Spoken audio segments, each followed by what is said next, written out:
Welcome to the Popish Plot. I'm Nate. I'm Jessica. And I'm Mike. And today, we're here with another viewer question. Also from Antonio, who was asked about the same time. Thank you, Antonio. We apologize again for taking so long to get to you. This one is about how to get into the letters in the Bible.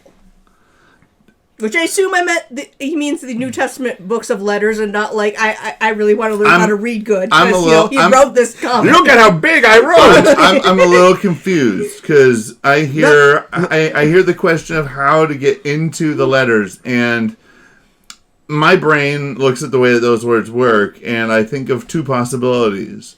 One, I'm either trying to really kind of, dive deep into the letters. Which is a good thing to do. Which is a good thing to do. Or I am somehow trying to physically transpose myself into the letter.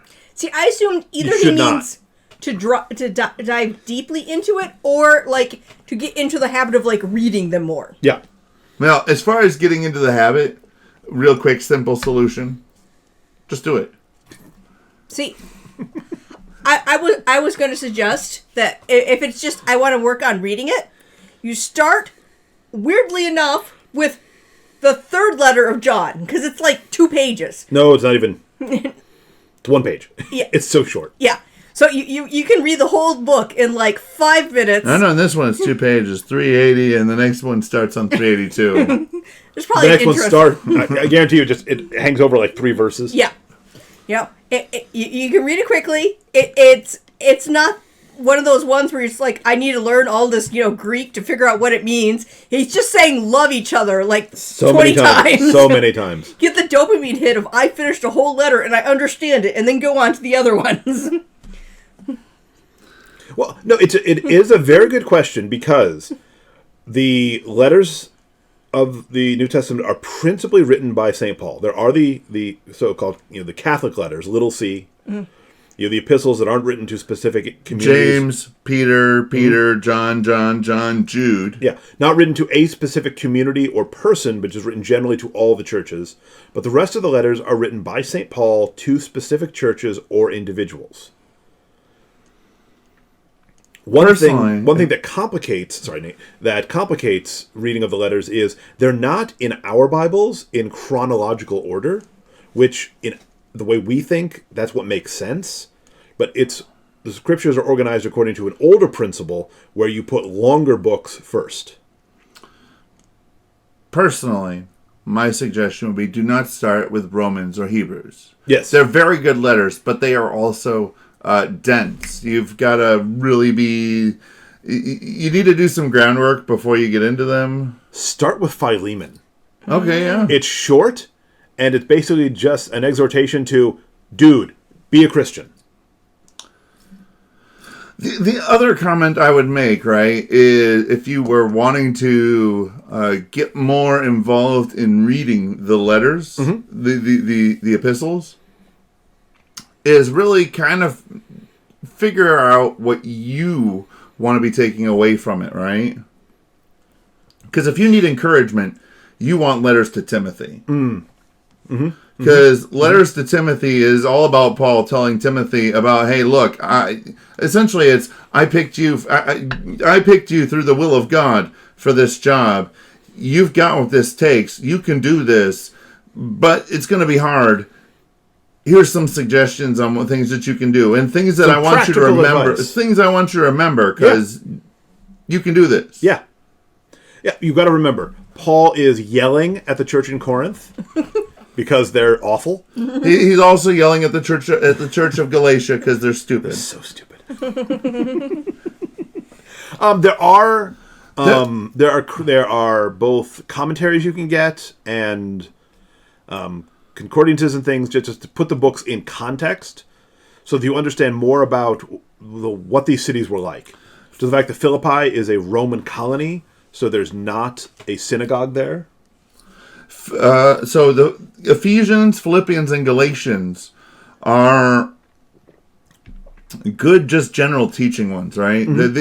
These were churches that were not in really bad shape. They needed a helping hand.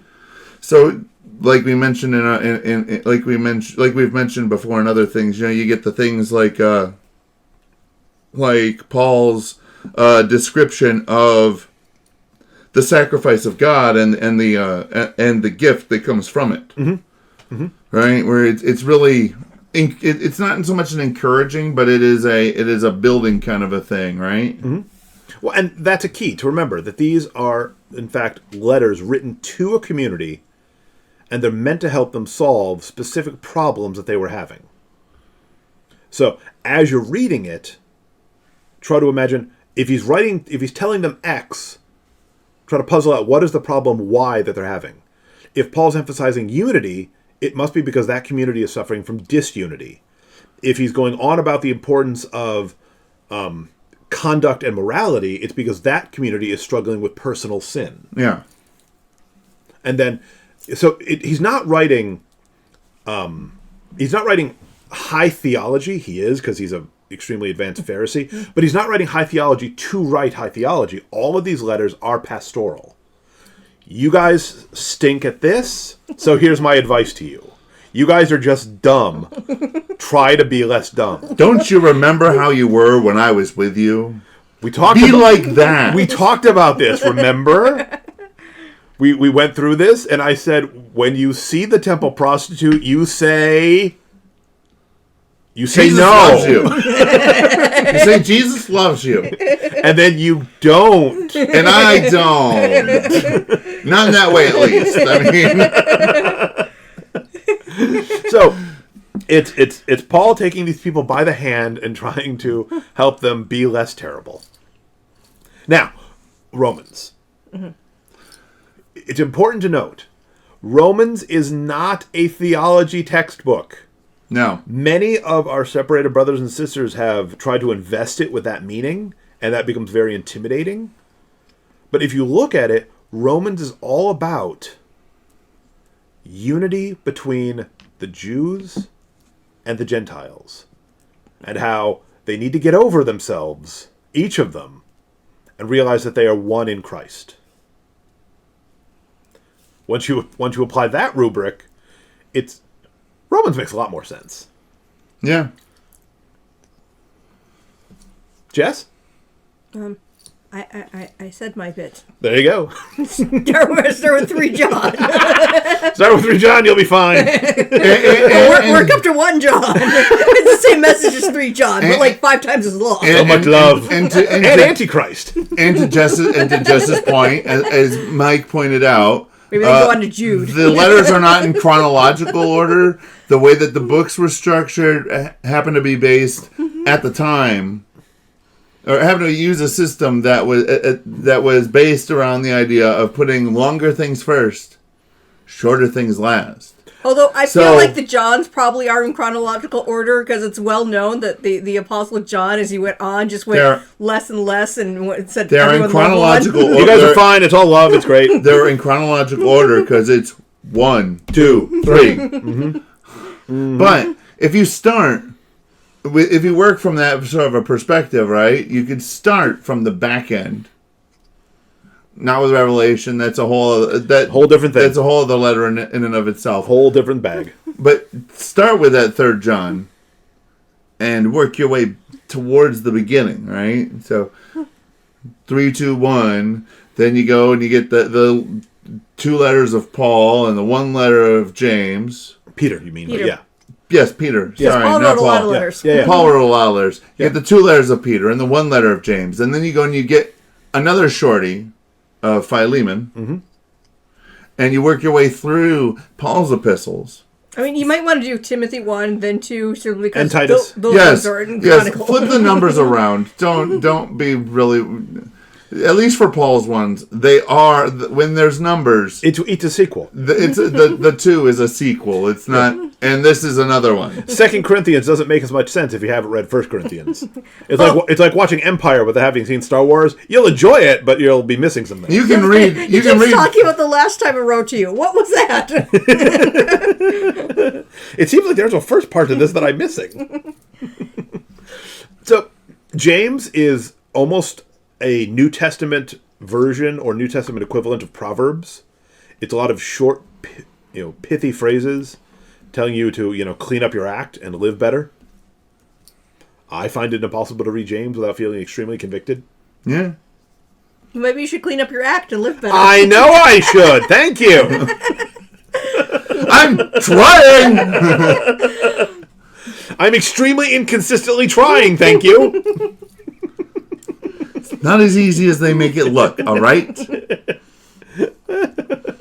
Do we need the child to come out to yell, get good? No, but that would be helpful. No, James does enough telling us to get good. So, again, just the biggest thing I can say is simply, you don't approach these as extremely lofty theology. That's in there. But these are principally pastoral, all of them. They're meant to address specific problems that people are facing, or in the case of the non-Pauline epistles, problems that everybody's facing. Like Jude, constantly having to dispute with the devil over the body of Moses. It's a common problem people face every day. So, Antonio, that is our advice, extremely scattered, but there's a few good nuggets in there, of how you could get more into the New Testament letters. Yep. Hopefully these helped you, and if they don't, feel free to ask us more questions. We are not currently on sabbatical, so it probably won't take as long for those questions to get answered. We will sincerely try to answer any further questions more promptly. Yes, and we will apologize in advance for when we fail. We apologize in advance. I mean, we do have a viewer question that requires us to go and find a source of media to rewatch it. Mm-hmm. All right. Well, sounds like we have work to do. So below, comment with your viewer questions. Either more about the New Testament letters or something else that we could answer more promptly than we answered Antonio's questions. Or perhaps your favorite New Testament epistle. For Antonio, say, tell him which letter you love and why you love it. Mm-hmm. Mm-hmm. Maybe he might love it too. Especially if it's John 3, because that's all the messages.